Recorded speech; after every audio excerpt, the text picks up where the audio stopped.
everyone, welcome back to Alice and the Giant Bookshelf. My name's Alice and this month I made some progress on reading my never-ending TBR. This is my April wrap-up.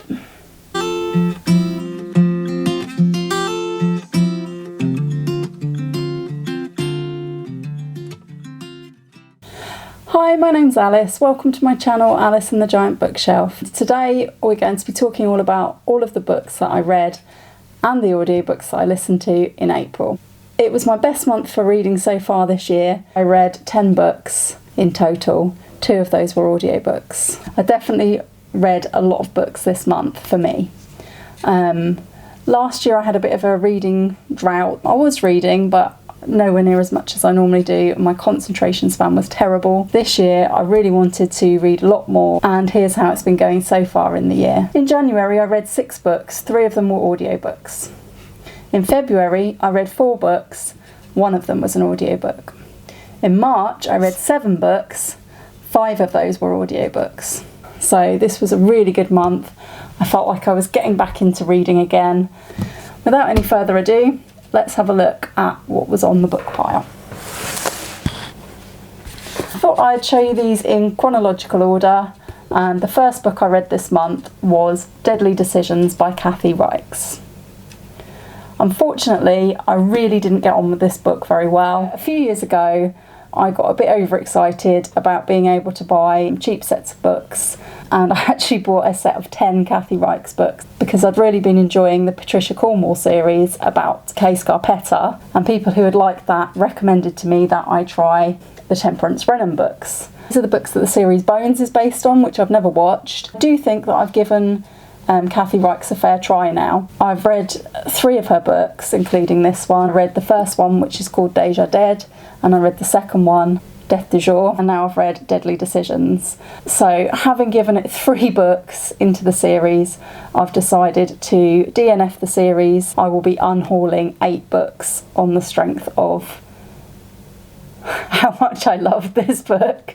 I should like this. It's the same sort of formula as Scarpetta, but I don't really like the writing style. And my key problem with these books is I do not like the main character, and I think if something's told in a first person point of view, it's so difficult if you don't like the main character's voice. And for me, I just cannot get on with Temperance Brennan as a main character, so unfortunately that has stopped me from liking these books. It did get relatively good in the end, but I really found that not only did I not like Temperance herself, I didn't really care about any of the other characters. It made it quite difficult to be enthusiastic about what was going to happen or to want to know how it ends.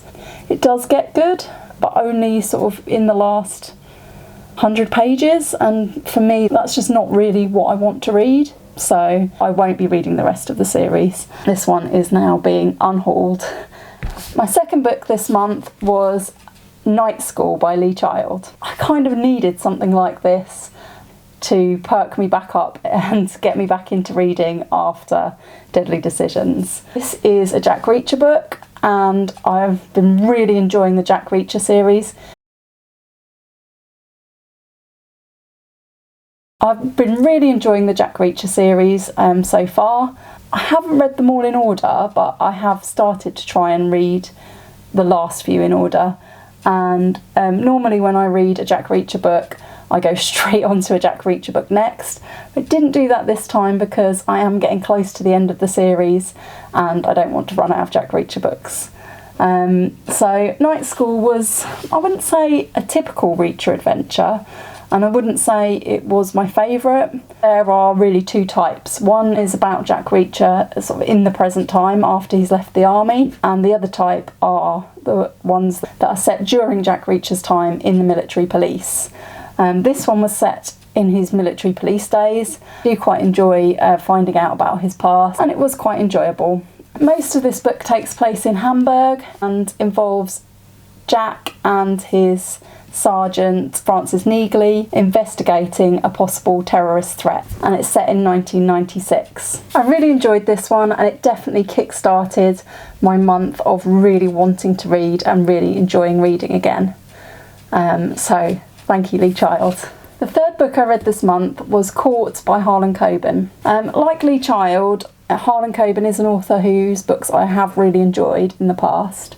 I haven't read one for a while, and I did find this one a little bit difficult to get into at first. I think because I'd just read a Lee Child book, which is so fast paced, this seemed a little bit slow to get started, but actually it did have a really interesting storyline. This one's all about a missing girl and a reporter who thinks she has found a suspected paedophile in the community, and it's basically a thriller that sort of deals with those two things and how they affect the community. There's several really good characters in this one and a really intriguing plot. It did get me hooked, and although I wouldn't rate it as one of my favourites of all time, it was a good book. I would recommend this if you have read other Harlan Coben books.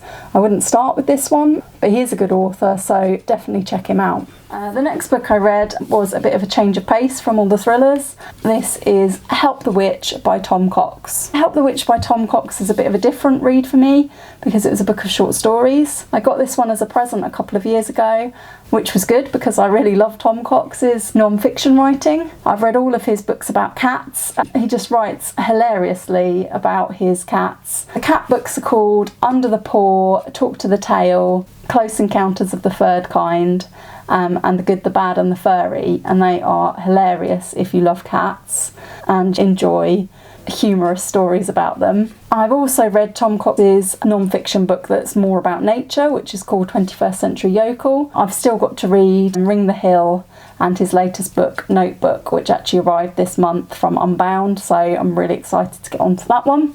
This is Tom Cox's only work of fiction so far, and I absolutely love the way some of the themes he talks about in his non-fiction came out in these short stories as well. There are some very funny stories, some very moving and poignant stories, and some quite poetic writing about nature in this one as well. I absolutely love this cover. It's got a beautiful hair on the back. Very beautiful design. And my favourite story by a really long way in this is called Just Good Friends, and I would recommend the book just to read that story. It's just everything you could want in a story, packed into quite a short space of pages.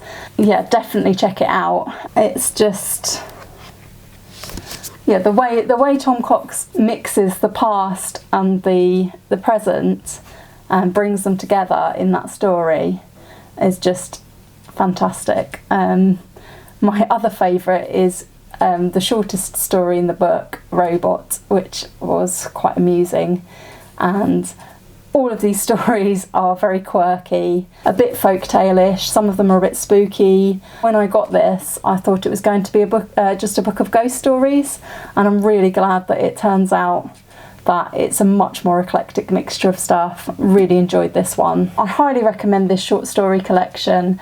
It's funny, it's moving, it's poignant, there's lots of lovely poetic language in it. But equally there's lots of tongue-in-cheek stories and mini stories. I read this in a day, and I would highly recommend it. My next book of the month, I went back to novels and I read Behind the Scenes at the Museum by Kate Atkinson. I've had this on my TBR for a very long time, and last year I read Kate Atkinson's excellent book Life After Life.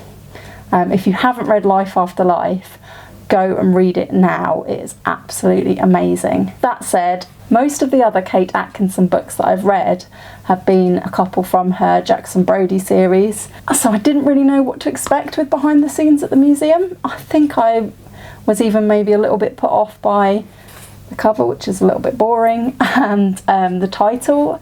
I actually really was very surprised when there was no museum in this. It's a really good book. This is definitely in my top 5 for the year so far. This was Kate Atkinson's debut. Having now read this, I can see where Life After Life came from. So this is more similar to Life After Life than any of the other Kate Atkinson books I've read. This is just brilliantly good in its own way. I like the main character who was narrating the story for us, Ruby Lennox, and she takes you through not only her past but the past of all of her family, and I found this a really satisfying book. There was one thing in it that I thought required a little bit of a suspension of disbelief, but the rest of it was fantastic. I really admire Kate Atkinson as an author. A lot of the time when you're reading her books, you just think how amazing it would be to have the confidence to write a book where you say, I know what the rules are, here's what I want to write anyway. If you haven't read Kate Atkinson before and you're more of a fan of a novel rather than crime fiction, I would recommend this as a sort of intriguing book. I really enjoyed it, and I definitely will be reading more Kate Atkinson's in the future. My next read was actually an audiobook which I'd been listening to for most of the month, and it was Smoke and Mirrors by Elly Griffiths. This is the second book in the Stevens and Mephisto series. Prior to listening to the first book last month, I had only listened to Elly Griffiths' other series about Ruth Galloway. I've now listened to all of the Ruth Galloway audiobooks, and I've enjoyed them so much that I thought I would try Elly Griffiths' other series of books. These ones are very different. They're set in the 1950s, just after the Second World War. Stevens is a detective in Brighton, and his friend Max Mephisto is a stage magician. Both books were really good. The one I listened to last month, The Zigzag Girl, I found quite a lot more enjoyable than Smoke and Mirrors.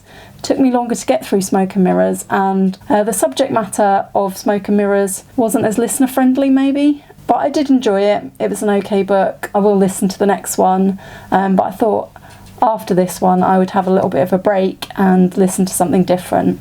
So I downloaded some new audiobooks afterwards. My next book in April was I Am Legend by Richard Matheson. This has been on my TBR for a while, and I was quite surprised to find it completely different to the film. I've seen the film a few times starring Will Smith, and I think it's a great film, but I was definitely surprised by the book. In the book, Robert Neville is the last living man on Earth, but all the other people in the world have become vampires.